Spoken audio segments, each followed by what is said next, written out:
Salam, hər vaxtınız xeyir olsun avtoidman verilişinin izləyiciləri və avtomobil həvəskarları.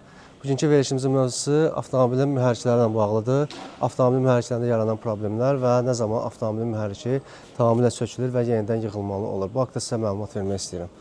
Düzdür, çoxlarımızın ən qorxulu yeridir ki, avtomobil mühərrikində problem olanda mühərrikin çıxması və onun başa gətirdiyi həmin o məbləğ və avtomobilin sahibi bir müddət avtomobilsiz qalır. Biz bu mühərrik problemi ilə rastlaşmamaq üçün vaxtında görülməli olan tədbirləri, nələrə nəzarət etmək lazımdır, nələrə diqqət etmək lazımdır. Bundan qabaqki verilişlərdə də hər dəfə bunu vurğulayırıq və sizə bildiririk ki, sizin yəni bir yerə gəlib çıxmasın ki, sizin avtomobilin mühərriki sökülməli olsun. İndi mən hal-hazırda qarşımda gördüyünüz bu mühərrik Ford Fusion'ların 1.5 mühərrikidir. Bu mühərrikdə nə problem olur? Onun barədə sizə izah vermək istəyirəm. Mühərrikdə deməli su azalması var idi və su itirdi. Avtomobilin mühərriki səhərlər qeyri-müntəzəm işləyirdi. Avtomobili işə salarkən avtomobilin arxa səs boğucu hissəsindən çoxlu miqdarda, bol miqdarda tüstü çıxırdı.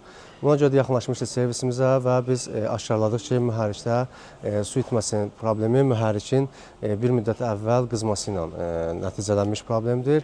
Yəni avtomobilin mühərrikində qızma olmuşdu və ona görə də həmin bu problemlə qarşılaşmışdıq.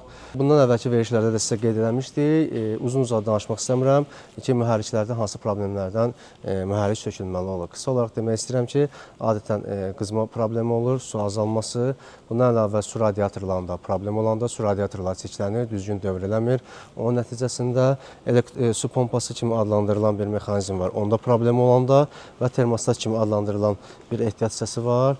Bunda problem olanda, yəni bu axıdır, düzgün işləmir, içində mexaniki olaraq düzgün işləmir, vaxtında açmır, temperaturu və yaxud da vaxtında bağlamır. Bu zaman mühərrik qızma problemi yaranır və yaxud da ki, termostatın bəzi hissələri var, oradan su axıdır və nəticədə mühərrik susuz işləyir.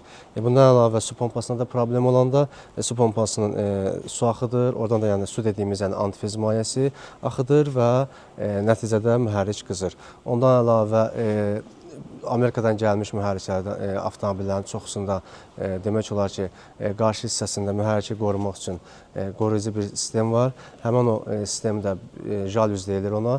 O jalüzdə müəyyən çirklərdən, toz qırıntılarından və yaxud da küləyin gətirdiyi yapaq və yaxud da müəyyən qırıntılardan tutulur, düzgün açılmır, düzgün işləmir və nəticədə də jalüzün açılmamağı nəticəsində də mühərrik qızdıra bilər. Yəni bu səbəbləri biz bundan əvvəlki verilişlərdə sizə qeyd eləmişik dəfələrlə. Sadəcə olaraq mən bugünkü mövzumuz əsas nədən ibarətdir? Mühərrik bu hala gəldikdən sonra nə etmək lazımdır? Yəni nəticə olaraq artıq mühərrik qızıb, sökülüb və sürücü və yaxud da ustası nə edir və bu hansı məbləğ aralığında həmin o sürücüyə başa gələcək. Belə. Mühərrik sökülür. Mühərrik sökülür.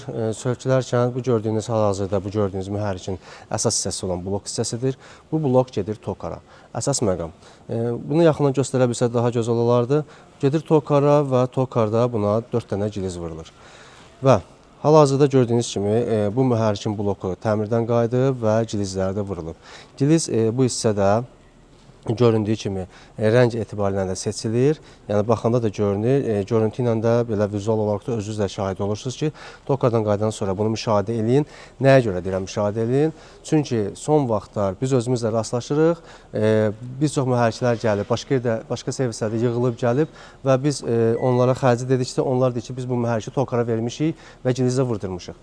Və biz nəticə etibarilə açıb görürük ki, heç bir giliz vurulmayıb, sadəcə olaraq müəyyən qaynaq işləri aparılıb və üzərindən blok həmin hissə yonulub və tokara getmiş adı ilə də hətta sürücüdən onun məbləğini də alıblar. Buna görə diqqətli olun, sizin mühərrikiniz tokardan qaydanda yaxınlaşın ustavıza, nəzarət edin ki, həqiqətən buna giliz vurulub yoxsa yox. Çünki bu da xırda bir məbləğ deyil, 200-300 manat civarında bir xərcdir. Onu yoxladıqdan sonra əmin olursunuz ki, sizin blokda da heç bir problem yoxdur. Blok tokardan qayıdır, təmir olunur. Ondan sonra lazım olan hissələr. Hansı hissələr ki, bunlar labüddür, yəni mühərrik söküləndə bu hissələr dəyişilməlidir bir mənalı olaraq, yəni %100 dəyişilir. Birinci, qalovka prokladka kimi adlandırılan hissədir. Mühərrikin blok hissəsi ilə, qoruyucu blok hissəsindən, yuxarısı hissəsində başlıq hissəsi və ona qalovka deyirlər. Həmin o qalovkanın və blokun arasında olan hissədir, buna qalovka prokladka deyilir. Ondan əlavə həmin o qalovkanın üzərində olan prokladkadır. Bu da üst qışqa prokladkadır. Bunlar belə deyək, söküldükdə ikinci dəfə qoymaq olmur. Ona görə dəyişilir.